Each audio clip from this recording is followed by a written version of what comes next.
The sun was sinking, low over the red-gold plains when Caleb Holt realized he had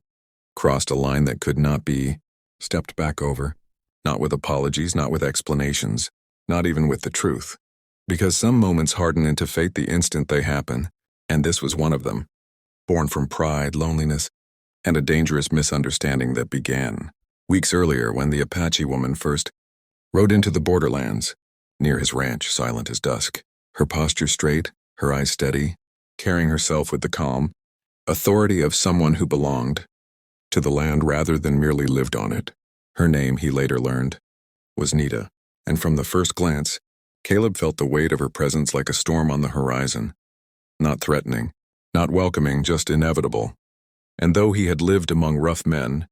cattle thieves, drifters, and soldiers, he had never met anyone who unsettled him the way she did, because she looked at him without fear and without interest, as if measuring not his strength but his character, and that gaze stirred something restless inside him that he did not fully understand. At first their encounters were cautious, brief meetings near the river where she traded herbs for salt or cloth, exchanges done mostly in silence, yet each time she came closer to his land, and each time Caleb found himself watching for her,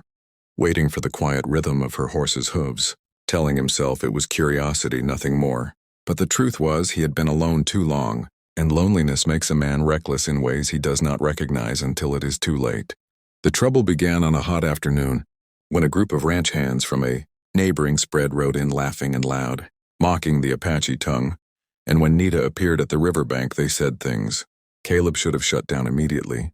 But instead he tried to play the mediator with half-jokes and an easy smile, believing he could smooth things over, believing he had the right to speak for both sides. And when Nita turned to leave,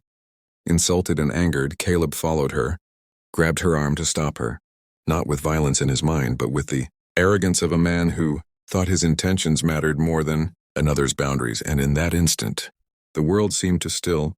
the cicadas silenced, the wind held its breath, and Nita's eyes flashed with a warning older than any law Caleb knew, a warning he ignored. When he spoke words that sounded reasonable to him but carried the weight of disrespect to her people,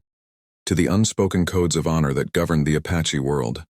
She pulled free without striking him, but the look she gave him was colder than any blade, and she said only one sentence, quiet and sharp, telling him that he had forgotten where he stood and who he was touching, and then she rode away, leaving Caleb with a sinking feeling in his chest he tried to dismiss as guilt rather than fear. That night he drank alone on his porch, replaying the moment again and again, telling himself it was nothing, that no harm had been done, that he would apologize the next time he saw her, unaware that in Apache culture, some wrongs were not measured by intent but by action, and that word had already begun to travel faster than any horse could carry it. The first sign that something was wrong came at dawn when Caleb's dog refused to leave the barn, and the cattle shifted nervously in their pens, and then he saw them on the ridge, silhouettes against the rising sun, one, then five, then dozens, until the line of figures stretched farther than he could count. Apache warriors standing still, silent, watching, their presence heavy and deliberate. Not a raid, not an ambush, but a message, and Caleb's breath caught in his throat as he realized this was not about land or cattle or broken treaties. This was about respect, and he had failed that test. Panic whispered that he should run, arm himself, call for help, but another voice, quieter and truer, told him that running would only confirm his guilt, that weapons would only invite bloodshed, and that if there was any chance to make things right,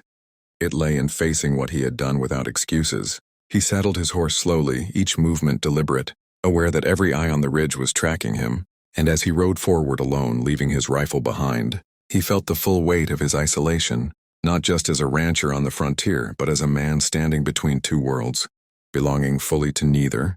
And when he reached the open ground before the warriors, he dismounted and stood with his hands visible, heart pounding so loud he was sure they could hear it. And then Nita stepped forward from among them, her presence commanding immediate silence, her face unreadable, and in that moment Caleb understood that this was never about punishment alone. It was about acknowledgement, about whether he would recognize her as an equal rather than an obstacle or a curiosity. He spoke then, not the clever words he had practiced in his head, but a simple admission that he had acted without respect, that he had placed his will above hers, that he was wrong, and as the words left his mouth he felt something loosen inside him.